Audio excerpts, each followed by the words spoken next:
and I saw a text message from one of the vice presidents of UFW. They had this information. They've been wrestling with it, but they could not they could not stay silent. It just hit me heavy, but it felt so surreal. Well, welcome again to Chino y Chicano. I'm Enrique Cerna. Stunning allegations emerging from a New York Times investigation are raising serious questions about the legacy of United Farm Workers co-founder Cesar Chavez. According to the report, Chavez is accused of grooming and sexually abusing young women within the union movement. Following its publication, fellow UFW co-founder Dolores Huerta, now 95, says she also experienced sexual abuse by Chavez and became pregnant, later giving birth to 2 children. She says she kept the secret for decades to protect the farm worker movement. All of the farm workers on strike here in Delano. The revelations are now casting a shadow over Chavez's civil rights legacy and have shocked supporters, including Washington State Senator Rebecca Saldaña, who represents the 37th District. I spoke with her about the allegations and what they could mean for the future of the farm worker movement. Rebecca Saldaña, where were you when you heard the news? Yeah, I first heard the news 2 nights before I was getting ready for bed, and I saw a text message from one of the vice presidents of UFW that they urgently were trying to get a hold of me. And so I called her back, and she told me that they have had very credible information. While it was not direct firsthand information to them, they had this information. They've been wrestling with it, but they could not they could not stay silent. And they felt they had to speak out. Um, and so it just hit me heavy. But it felt so surreal. And so, Stunning, I would yeah, imagine. yeah. I mean, yeah. Oh, okay. So I'm just trying to understand why they decided to reach out to you. Yeah, I mean, I have been working with them on, uh, a collective bargaining. We had brought together United Farm Workers and Familias Unidas por Justicia, back in November, December, to say, like, is this a year that we should, do a policy to be able to, try to get collective bargaining, framework for farm workers in Washington State. And so I've been working with them, and, actually in January, um, they kind of did radio silence. I didn't hear from them. And so I finally reached out and got to talk with, the United Farm Worker president, Teresa Romero, and you could tell they were holding something very heavy. And she's like, they have been wrestling. They had something that they couldn't tell me at the moment, but it was rocking their whole their whole like organization. Right. And they told me, as soon as we can tell you, we'll tell you. So they had been wrestling with that internally to try to figure out what was their responsibility, how should they respond. I didn't know what it was, and so when they told me what it was, uh, I could understand why it was so heavy on them. Right. Uh, yeah. And then, of course, the morning of when we saw the news, I was in a meeting and getting my phone blown up with text messages and uh, trying to be present to the meeting I was in, but it was Your mind's elsewhere. my mind was elsewhere. Yeah. Yeah. How about you? When did you? Actually, it took me back to I interviewed Cesar Chavez. I think it was 1986 when I was at King Television, and I was just thinking about his demeanor and that very very polite, kind, very human man as far as how he interacted, and so it was hard not to like him because he was very friendly and good speaker. Made all his points well. Um, so I was thinking about that, and I've also interviewed Dolores Huerta, and she's a tough one. And not a tough interview, but I mean, she's strong. And so when I read that she had held the secret for 60 years, that really kind of hit me. Right. It's a long time to hold in something like that. And, uh, you know, people I'm sure could question why she held on to it, why she didn't speak out.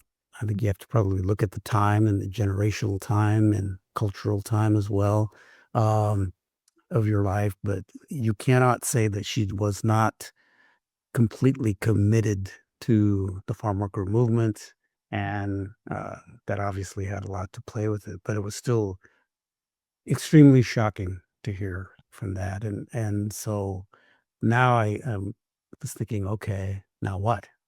Yeah. Because there are bigger issues here, that you need to look at. I mean, it's not only just about the farm worker organization, but about social cultural issues of how women are being treated, still being, or Mhm. were treated then, continue to be treated now, how sexual abuse, period, Yeah. is still alive and well, unfortunately. Yeah, it was so shocking. I mean, I think that was the part that was so heartbreaking was to read Dolores's interview, at and know that my icon, my feminist icon, the person that I have admire so much, and that even she, you know, she is someone that I quote all the time as saying that, every farm like, you know, every farm worker, everyone, has power in their body and that we're all equal. And it's when we come together collectively that we can make all of this happen, this Right. change.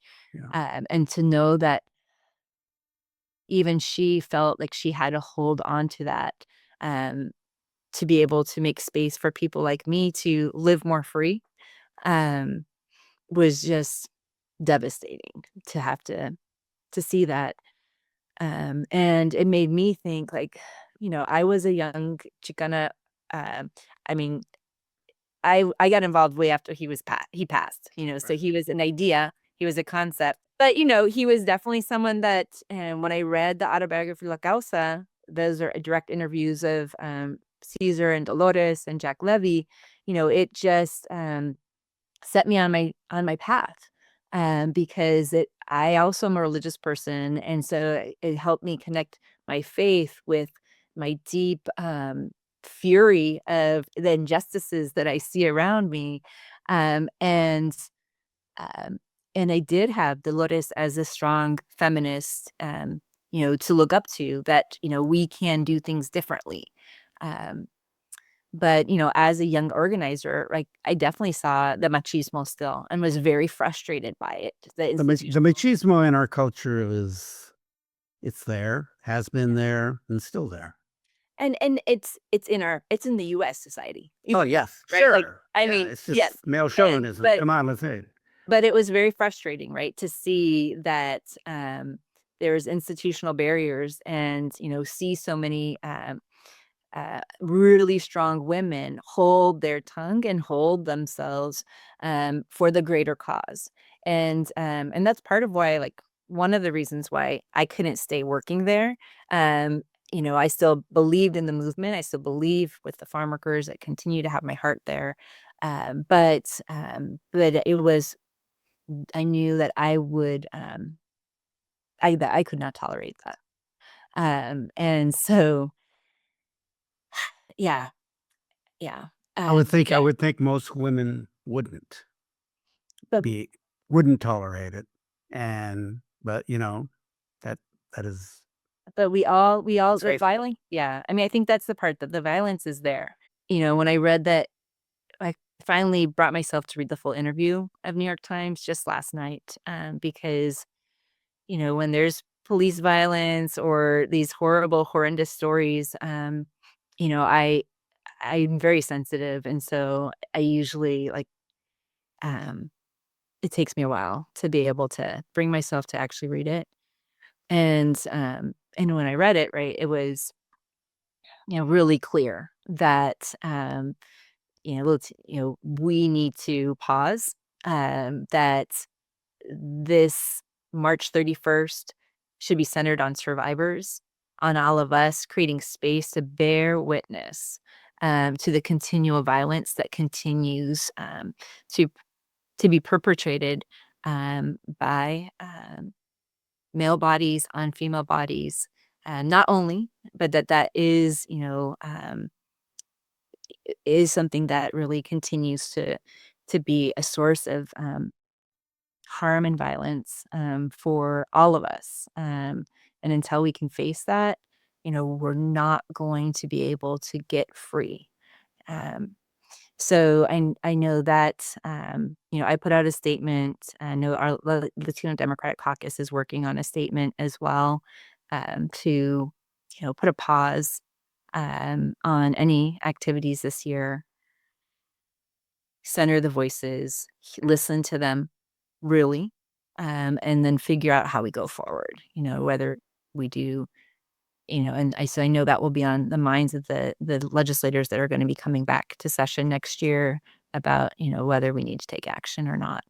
Um, yeah. Well, the issue here too is not, obviously it's the sexual abuse, harassment, manipulation, all of these things, but abuse also comes in many other forms, and it can be how someone treats someone, to how they are spoken to, um, and in a male-dominated culture, I mean, let's face it, men can be real jerks and are can be mean-spirited, and that's abuse. And I think it have to take a real hard look. I mean, men need to take a hard look at ourselves about how we do that, and also as a father of a son, you know, talk about that as well. It's time that we take a hard look at those things. Yeah. Yeah. And I know it's really hard, right? It's really hard for us to have this, as Chicanos and Mexicanos, Latinos, for us to have this conversation with ourselves in our own community, when the dominant culture and the dominant community right now, you know, Right. Epstein files, white elitists, and the upper echelons, you know, not having any accountability and actually being continued to be celebrated and advanced, right? um, it is a challenge, right? For all of us to really take a moment to like be reflective, um, and not blame and shame ourselves, right? I mean, I think what I don't want, for men or women is to be saying like, because I know I was starting to do it. It's like, did I miss something? Should I have said something more? As someone that, you know, um, has been part of the movement, should I have known or been more outspoken? Um, you know, and so I know a lot of us are doing that. But we didn't cause this. This is, Right. and we didn't, and we can't cure it alone. Um, we can't control outside factors, but we can control how our own selves, like, so I think the piece that I take is actually Dolores's message that our power is in our body, that this happened. We need to look at it with eyes wide open, but we also really need to feel what we're feeling in our body and how can we actually recognize that each of us deserve to live without violence, and that, our bodies are our sacred containers. And, how do we talk about consent? How do we talk about, consent when, you know, so many of us had things done to us when we were too young to have a voice Right. and to be able to say no? There's a lot of hope, is I think one thing that this really, I think, hopefully finally gets us all to realize is that, um, putting hero worship and thinking that there's saviors, there's not. Um, that this farm worker movement has always been more than one individual or two individuals, that it is the cause for farm workers to be given dignity and respect and have be able to work the fields and not have their bodies destroyed in the process. Right. So, what does it mean for the movement now? I mean, obviously, there's this setback. It's a time to, you know, deal with the, I guess, sense of grief, Mm. and loss, um, because of just the information was so stunning and the news is so stunning. But the fact is there's still many issues that farm workers are facing today, and especially today in a time of ICE crackdowns and the way the Trump administration has dealt with immigrants. Yeah. Well, I mean, I think two bright spots for me, right, is the work that um, Washington State actually has been supporting the leadership of farm workers in Central Valley, in partnership with University of Washington, Ya Basta, which is a woman, farm worker woman, peer-led organization that's training each other and training the industry about identifying sexual harassment and how to address sexual assault and change the culture. And these last two budget cycles have been really hard for them. Their fiscal sponsors, Mi Centro out of Tacoma. So I do think one of the things I'm going to do on my to-do list is this Saturday at Bernal Baca's Celebration of Life is reconnecting with Yabasta to understand where they are, like what are their goals for expansion, how do we support their leadership, how do we really grow their curriculum. I think that is something that's really important. The other is that up in Skagit, we have Familias Unidas por la Justicia that have their Mixteco indigenous led union that has a union contract. But they also and have partnered with been partnering with Community, which is a feminist led with Rosalinda Guillen, another one of our leaders and mentors who created this structure to be, unapologetically um, female-led and centered leadership.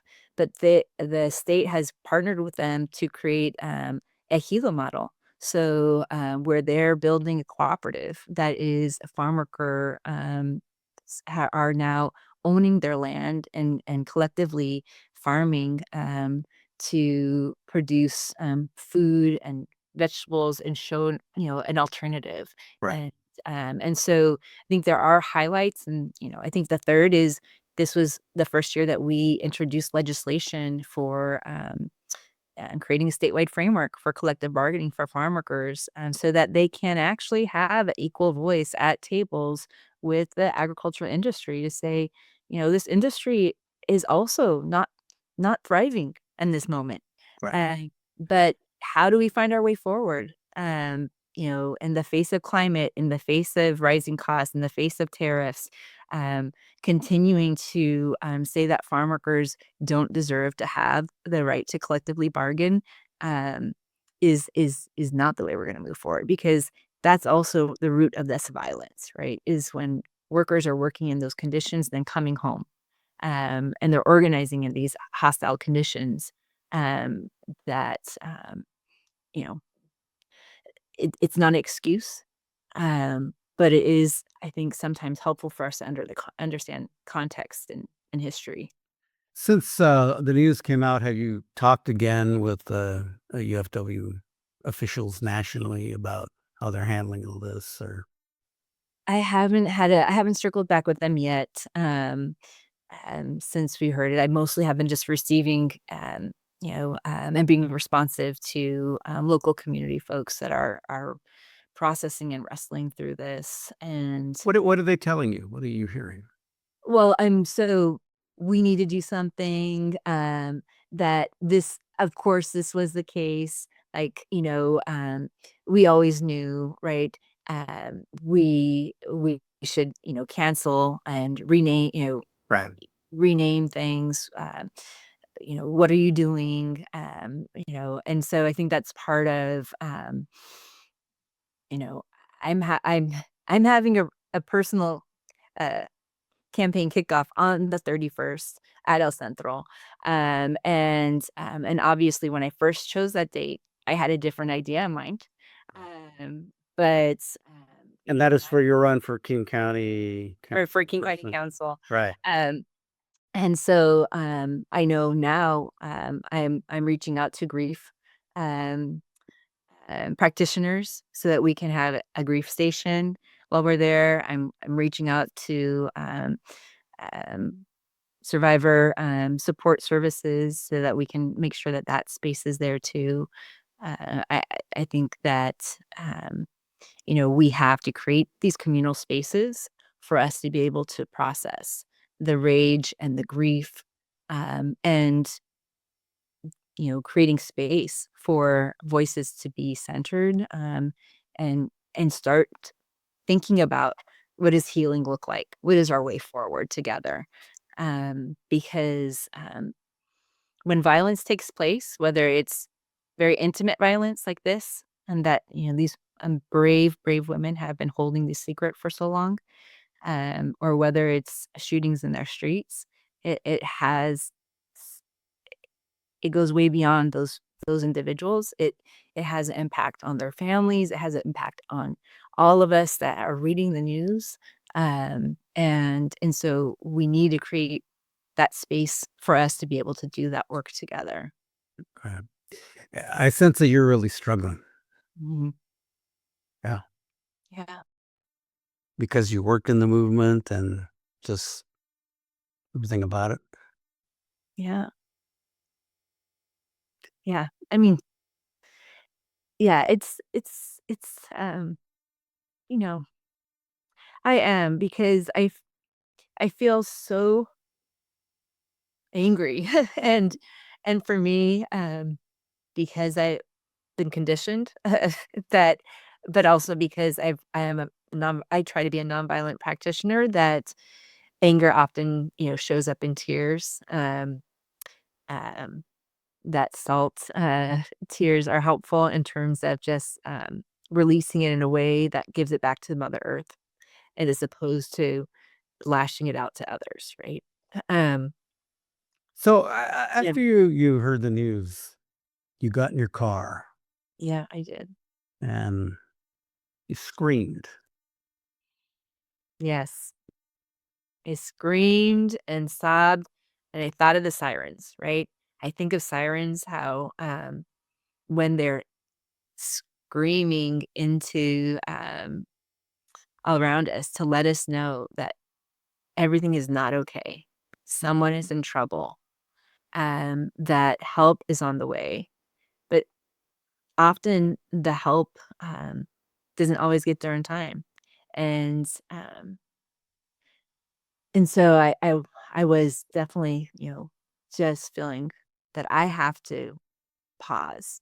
We all want to take action. We all want to hold someone accountable. We all want to like make things right. Um, and sometimes they're not.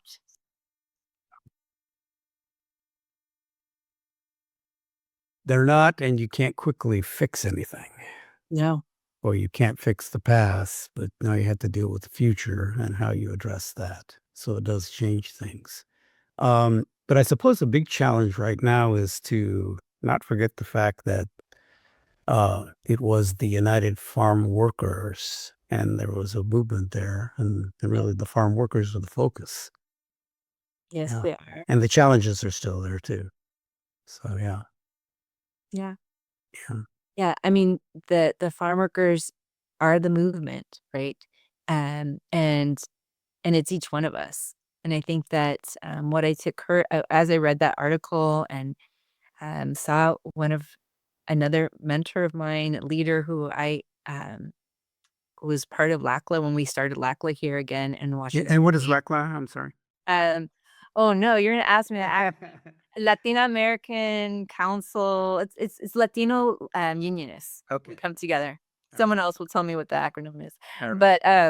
But Cynthia Bell, she when I was a young organizer, she was a seasoned organizer, and really when I was experiencing a little machismo myself within that organization, she's someone that's like calling the bullshit, and then to see her picture in the article, and made me want to reach out to her and just be so thankful.